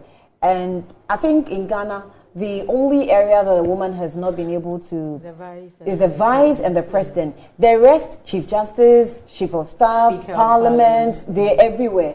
Well, it's a fight. And it only takes a matter of time that we will only see that, okay, now we are. So at what point are we going to see that, now we're there? Annie, are you taking my time? Let her respond and then I'll let you. I think that the pinnacle of realizing that we have arrived will be when we have a first female president of the Republic of Ghana. Are you sure? Yes, I think that would be like the biggest glass ceiling shattered. Not the president. I said president of the Republic of Ghana. Okay. That would be the pinnacle. Vice president. Okay. No. The vice president is a step. They are attempting that, although we know it won't go anywhere. It's a good move. It sends signals out there. Ghanaians will decide. And yes, Ghanaians will decide, but as it is now, it's not because they are choosing just because of the female factor. It's a combination of both, the principal and the running mates and what they bring to the table. But I think that when we get to that level where a female is bold enough to say that regardless of what will be said about me, because like she said, those tags exist to the point where somebody comments that if she had been a political figure, it would mean that she has skeletons in her closet. What does that mean if you put that out there? It's a certain bias and a certain conditioning in people's minds. Like, you meet somebody and say, hey, Cozy, what you are doing? I don't know how you do it too. Hey, you are bold, oh. And it's like, what are we doing? We're passionate about politics. We're passionate about seeing transformation. We're passionate about helping people. And we sacrifice our time and energy to sit here. It might not, you might not see its direct impact on you personally, but it's inspiring a lot of young women and men to take up action and to do the best they can. We may not be perfect at it, but as we lead this charge, others will also follow. So for me, when we eventually get that is when I believe that it would actually spell. But before that, there will be certain achievements. The affirmative action bill being passed, seeing almost an even number of men and women in parliament. I live to see that. And that would mean transformation in leaps and bounds. That's honestly what I believe. Unfortunately, Margot, you just briefly. Yes. Unfortunately, that fight depends on you. Even though there's a he for she, they still won't fight for you. They will expect that you will come forward. That one is true. I mean, but political parties have done what sometimes they give us quota and all that. And because they know there's a deficiency in the numbers. That is why they also do things to encourage us. On the day Professor Nana was mentioned, a journalist interviewed me at the party headquarters, and the question was, are we ready for a female president as a country? I said, Ghana is ready for a human being president. And both male and female are human beings. I don't know why we need to discriminate, because... So we, the media, sometimes we feed into the narrative, no? Exactly. Because the question, like... People were even asking about are we ready for a female president? And all that, and age. You see, as young as 40, people are dying. As old as 100, people are dying. The Bible said, do not think about tomorrow. Tomorrow will take care of itself. I think we need to live the moment. And a woman is a human being, as a man is a human being. All that women are calling for, and we are not calling for anything out of the blue or out of the world. We are calling for normal rights, which is a human right. And whether we are there or not, we have the majority. So if Parliament has 100 women, it shouldn't be out of place. If Parliament has 200 women representing us, it shouldn't be out of place. So we must work hard, get ourselves prepared to meet the opportunity as Professor Nana Jane has. She prepared herself unknowingly. The opportunity came, she took it. So every woman out there, I don't think Professor Nana ever dreamt of, because I know a journalist, she was my mate. When we were in school, she keep asking, and Vincent too was my mate. So Vincent and I, Vincent Atifua, Vincent and I were always, MPP and this, that kind. And she was like, hey, Meg, how do you do this? Today, she is doing a morning show and discussing politics. So anytime I meet, I'm like, you said you never do politics, but now you are here asking me questions. You understand? So, it's don't say never. It's a calling sometimes, and destiny, you can never run away from it. But what is painful is that you don't prepare yourself to meet the destiny. So wherever you are, whatever trade, whatever business, whatever you find yourself, know that your maker gave you something to come and do to help humanity. Master it, and the mastery will pave way for the opportunities. I am so happy for Professor Jane Nana, because she's an embodiment of credibility honor, respect, and I pray that we all get there. Professor Nana Jane. One day. Yeah. Professor Nana Jane Opokwajima. On Friday, she was named on Thursday. On Friday morning, we spoke for about 30 minutes. And she told me something that I was so shocked. And it's all because she takes charge of what she does. And that has helped her a lot. So Ablakwa said something last week on the platform. Yeah. He said, this talk about 68.5 million on past school questions. Yeah.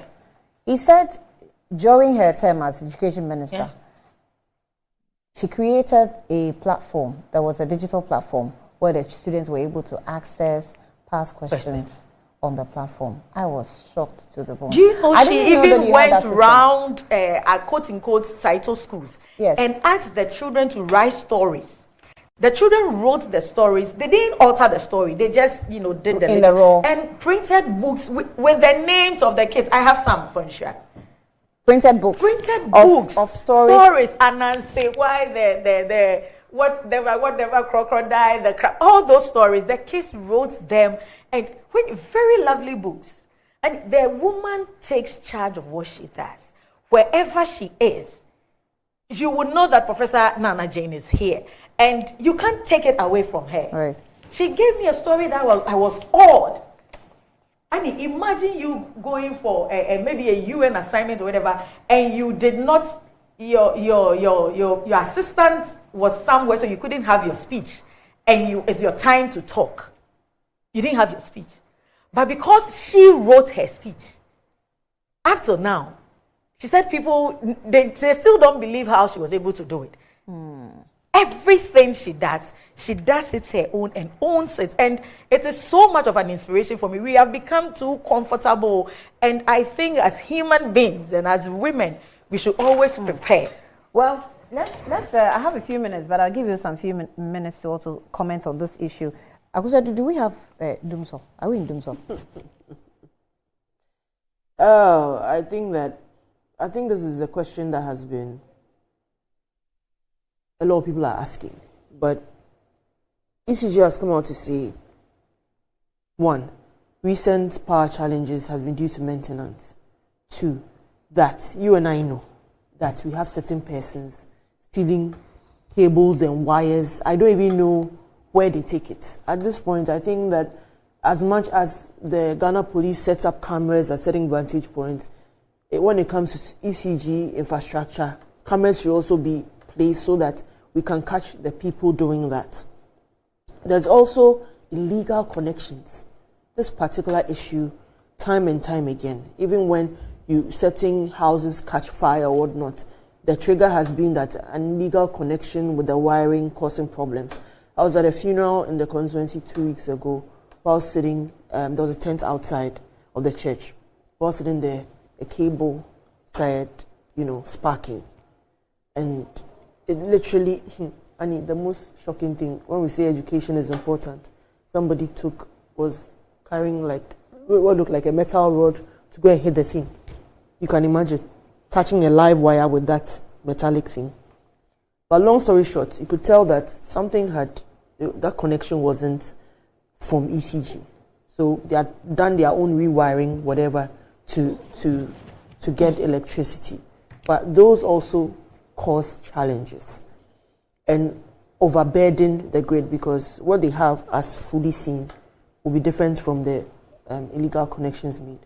That being said, I remember last year, when we were agitating for a timetable of sorts, because people felt they gave the scheduling for the maintenance, it was at about 3 weeks, if I recall.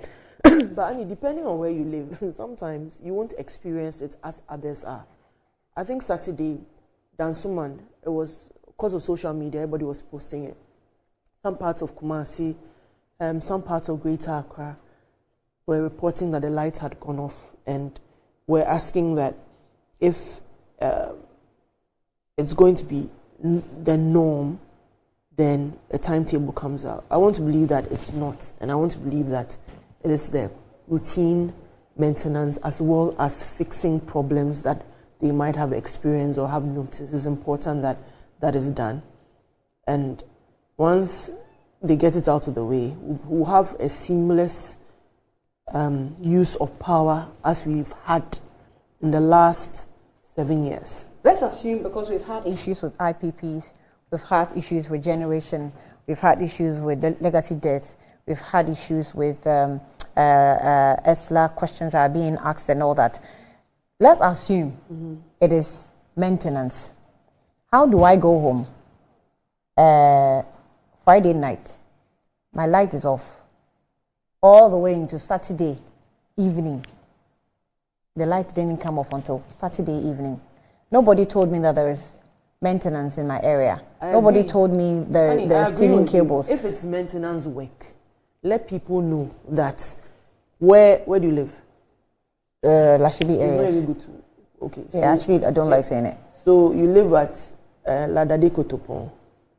On this date, and this is not new to ECG, Great Co and Co. They've given us that timetable before, and they stuck to it. Let people know that this is what you're doing, so people can plan their lives better. If it's going to be a long period and you do not have a generator, maybe you can even go and spend the weekend at another your family relations end or something. Some people are doing writing thesis and need power. Now the gig economy, people are working with their phones and laptops and need power and Wi-Fi connections. So let's be mindful of the effects it has on the citizenry and give a timetable. So this is what President so Mahama that said. people would be comfortable in knowing what to expect Okay. day in, day out as they go about their lives. I have two different reports from him. He was touring the northern part of the country. I think today he's starting a greater Accra region tour. So this is what he said. Former President John Dramani Mahama, flag bearer of the opposition party, has suggested that although his honesty is a great virtue, his decision to be honest about every struggle the country was facing under his tenure may have been one of the major challenges of his government. Mr. Mahama emphasized that the importance of elected officials being forthright with the electorate to build trust, credibility. He expressed concerns about the current government's lack of transparency, particularly regarding the recent power challenges, suggesting that they may be withholding information from the public. I was brought up to tell the truth at all times. So when I was president, if things were not going well, I told the people of Ghana and what we were trying to do about it. I think my honesty was one of the major problems I had because I didn't think that I should fool my people, he said. So former President Mahama reiterated his stance, stating, unfortunately, others have different intentions. He maintained his assertion that the current government is withholding crucial information from the public, citing recent development in the power sector as evidence. Quote, we know that they are shedding load. They have a problem with generation.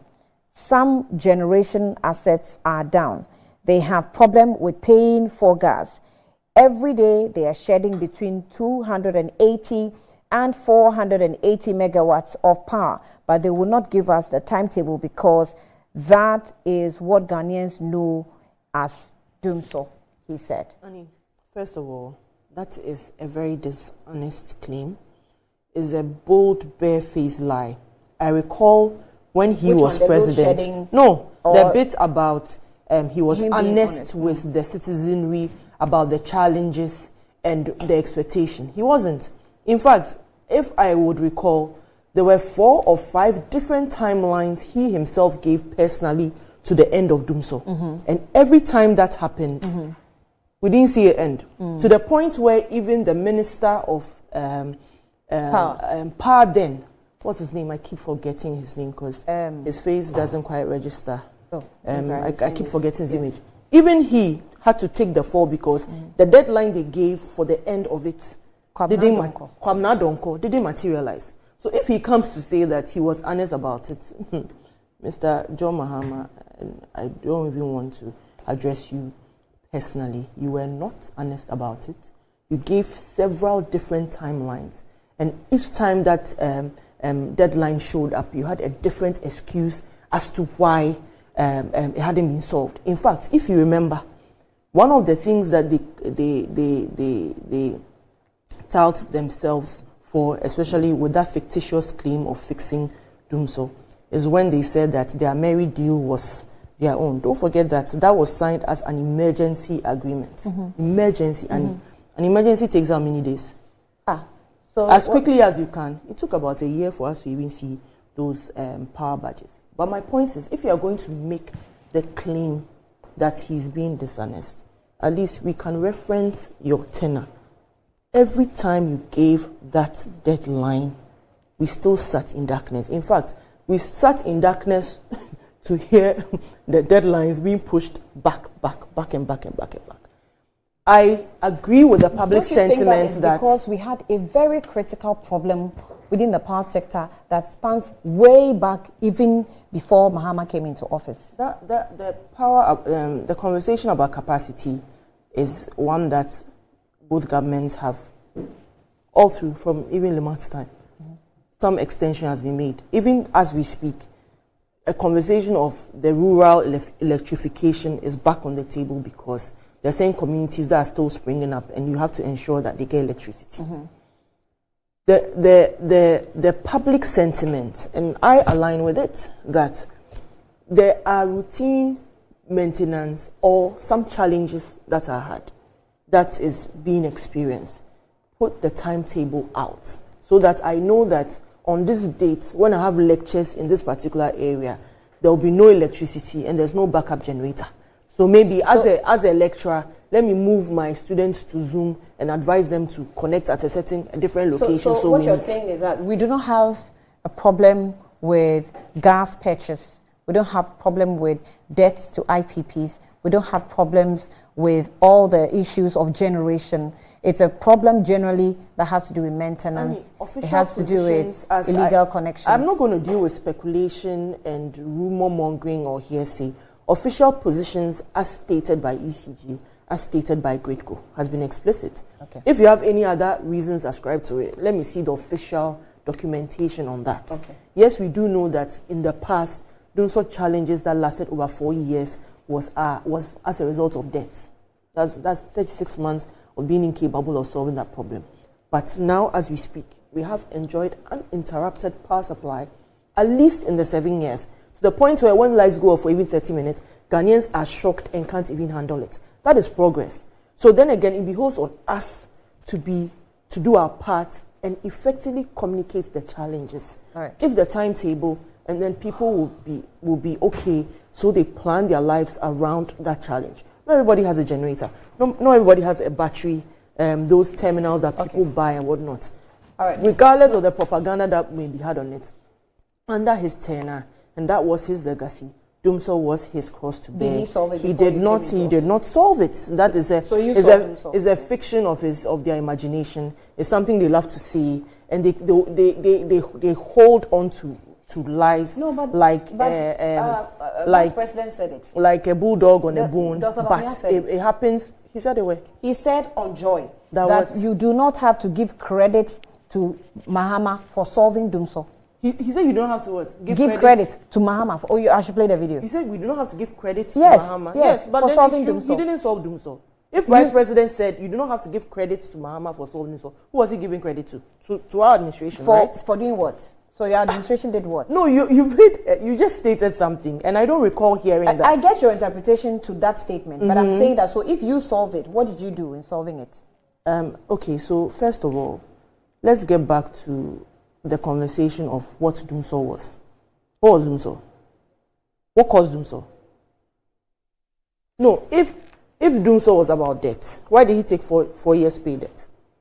And how is it that we have been able to maintain financing a debt, including legacy debt, for at least 7 years? If then that wasn't done, then it means that that tag, which they hate the most, still lingers. Okay, I don't have a lot of time, so let me allow Margot. Margot, I'll change you a bit. I'm sorry. Yeah, Annie, don't worry. But Ghanaians are living the Dumso. It's not about what we sit here to say.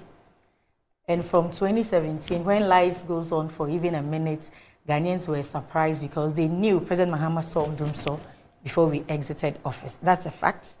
And You cannot wake someone who is pretending to sleep up. I'm quoting Lara too. She used to say that a lot. So they can be pretending to sleep. Nobody's going to wake them up. But Annie, Ghanaians are having the experience. Imagine closing from work without any information. You get home. Annie, especially with the women, the lights are off, and the next day, everything you have kept in your fridge, you have to throw them in the bin. Look at how much expensive foodstuffs are. Then you come to cook, and an irresponsible government will not even communicate to you. Spoils your food, and you throw them into the bin. Then the next day, you need to struggle and look for money and put food on the table. Ghanaians are the living testimonies. Whether President Mahama solved Doomsaw or not, the Ghanaian who voted in 2020, 2016, will vote in 2024. We do not need to tell them whether they have light or not. They have the experience. And it is so very nauseating and very, very appalling to look into their eyes and lie to them. That is very painful, because on this Metro TV platform, we've had several interviews with your boss and these IPPs, their issues and stuff, where they need to even go and be begging us ugly plans and blah, blah, blah, begging the IPPs. If it was about begging, why? Ghanaians could have begged themselves. We voted people into office for solutions. So, you see, these guys are having a certain reality. And, Annie, if you are wearing a blue shirt, they can tell you that your shirt is red and constantly tell you your shirt is red. If you don't take it, you question your sanity, whether you are really wearing red or it's a blue. But you see, the Ghanaian that is living with it, and the comments that are on the street, even in Excel areas, lights can go off for over 24 hours. So when you sit here and you rap, when you sit here and you give them stories, it is with them. And they will give you answers on the polls. December 7th. You asked, what did they do to solve Doomsaw? And they are talking about what? Legacy debts, paying legacy. Which government did not pay legacy debts? We asked the energy minister, Peter Mewu, then, have you added even 1 megawatt of power? He said no. Chairman Sabonsu said that Doomsaw by President Mahama tried and solve it, but it was expensive. It's solved. Baumia said, why are you crediting Mahama for solving Doomsaw? Because he created it. As if he asked Ghanaians' population to increase from where Akosomo Dam was. But you see, the ordinary Ghanaian is not interested in our banter. What they are looking for is results. And kindly or unfortunately enough, President Akufo-Addo and Dr. Baumia and their team have proven that they have come to waste our 8 years. They are not results-oriented. They have taken this country backwards by every sector, every metric, everything you want to measure this government with. They have failed and failed beyond in every sense of the word. The experiences are with Ghanaians. So we need not to talk much. But there is Doomsaw. Even when the president sat in parliament and was saying he has kept the lights on, at that very moment, lights were out. There's no Doomsaw. So there is Doomsaw, and it's because of the indiscipline. As President Mahama said, be honest enough with your citizens. And you see, there is no honesty because they clearly do not respect Ghanaians. They clearly do not respect the citizens. And if you respect your citizens, you will be candid enough, you will be honest, and at least tell them the problem and give them solutions. At least the timetable would have been better. So, Annie, it is because of the disrespect. That is why they are so dishonest, because they cannot. They are not sleeping in darkness as we are. So look at the class and look at the difference. So they don't feel what the Ghanaian is feeling, but the population, the majority are in Doomsaw. Would have ended Doomsaw if NDC we appreciate you being with us almost every dawn. I have lots of stories here that I want to read to you. I have lots of stories. If NDC was but Umia said President Mahama solved Doomsaw. John Jinapon himself also said when your light goes off, do you think about President Mahama? Unless that's did you vote? Is President Mahama the president of this country? Okay. So Ghanaians are experiencing it. Keep telling them stories. You meet them at the polls. So Mark from USA said that let's focus on promoting Okay, let's focus on promoting. Oh, can you allow me to read? I'm reading just the last part of Mark's message. So Mark says that let's focus on promoting positive and inclusive narratives that celebrate women's achievements and foster solidarity rather than perpetuating harmful stereotypes. Mark from USA. Your message is long. I just chose the last part of it, to read it. So thank you. Yes, because you are women. My time is up. Let me just take another breather. I'll be back shortly.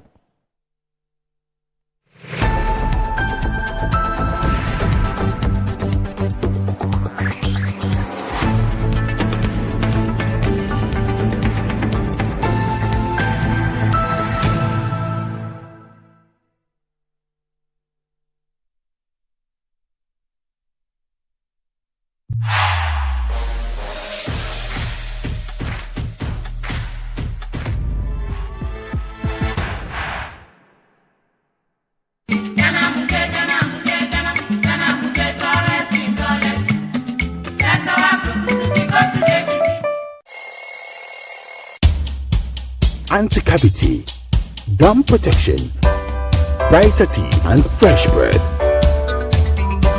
I'm a fair missy way. Prepare bantama. Machasi. Cycle.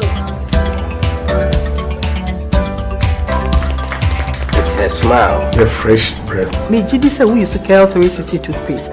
Some kind. Cal 360 toothpaste. That's here. Cal 360 toothpaste. It's a gum protector. Onim jom kasa. Kile hosen. Cal 360 did the way. It's cool mint. Gives me fresh breath and your confidence booster. Hey, you will so feeling ye. Cal 360 toothpaste. Happy smile. Cal 360 toothpaste, anti-cavity, gum protection, brighter teeth, and fresh breath. Cal, happy smile. This advert is FDA approved. Are you tired as a consumer in Ghana when it comes to issues that confront you as a consumer? Worry no more. Coffee Capital, I'm here to give you the information, all that you need to make sure that your right is protected as a consumer. We have too many laws and agencies that should protect the right of the consumer. I'm here to give you the information that will help and assist you to get goods and services delivered to you without any worries. Watch the Capital Show on Metro TV.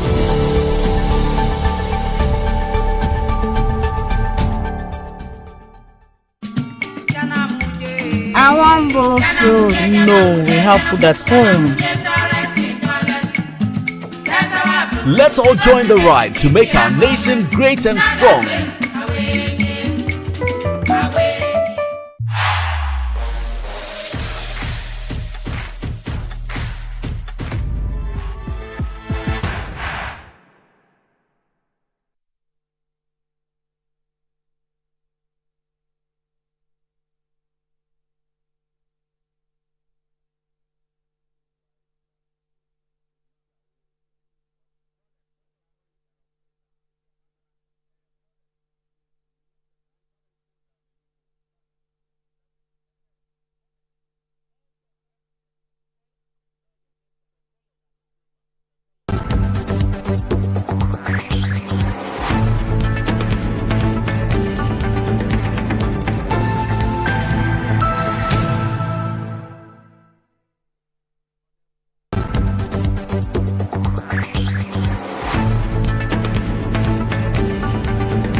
Give you what's trending, and Harry is with me. You're welcome. Good afternoon. Thank you very much, Annie.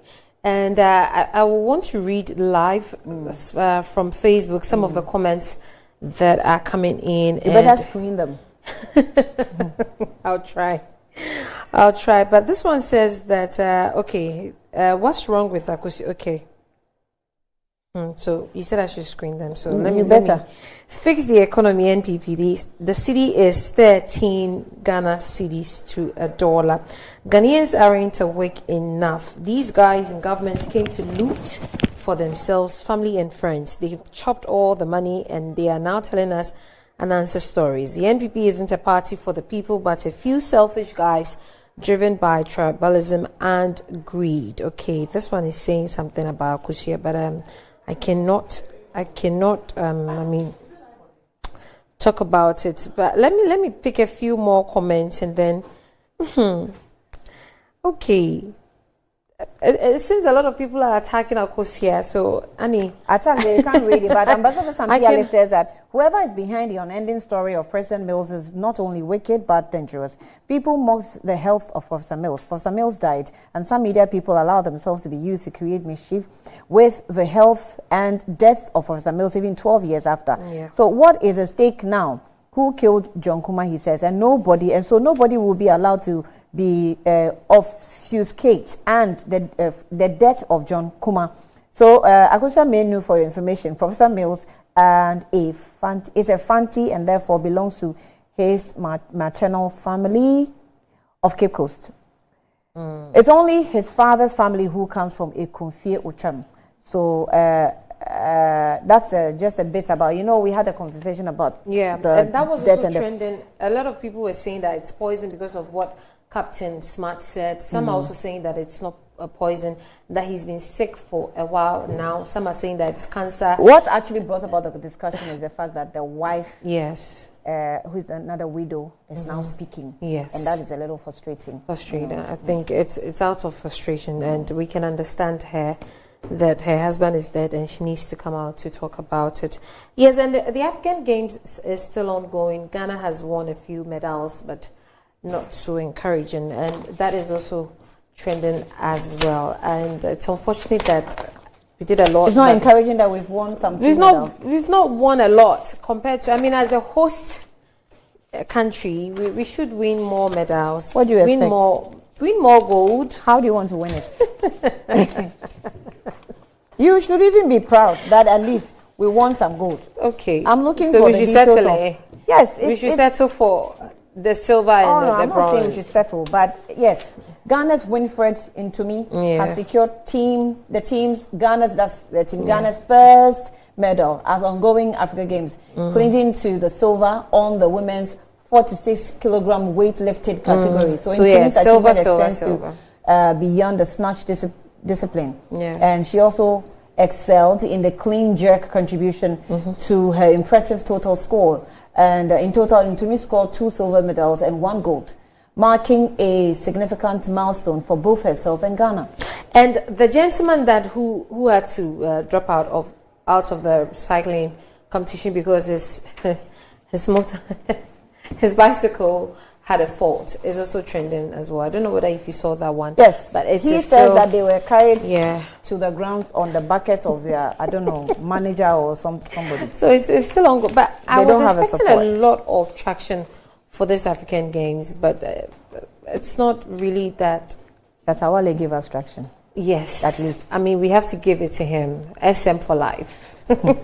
So, Yanni, unfortunately, this is where I end with that. Yes. Yeah. All right. So, we'll just end by letting you know that whatever information that you have, social media should not really lead you so much to say things you don't have to say. Yeah. Let's just measure a little bit with some of the information we receive. We know that some of you have first-hand information. Yes, we know. But screen them a bit. Oh, don't keep it to yourself. Actually, we too want to gossip.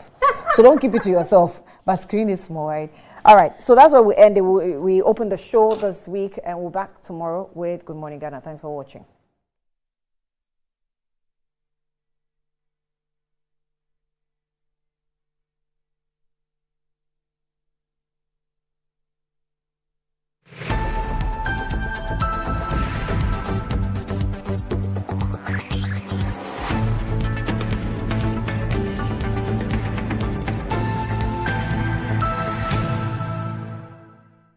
Ghana is brought to you by MTN.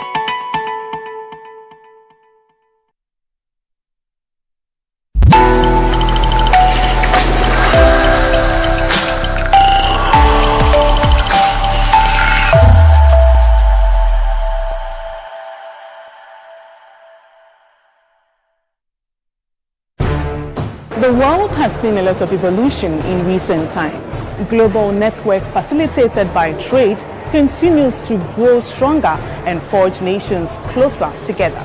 On International Trade Focus, we'll share with you the current industry, tech, and commercial avenues turning the world's trade wheel. This is your gateway to international business connections and trading events. Get the inside views, vital information, trends, and analysis on emerging trade giants in Ghana and beyond. International Trade Focus, the global television trade showcase, transcending barriers in creativity and innovation. Join me, Anna Spiel, as I give you a whole menu of international trade activities. International Trade Focus, your timely business hub.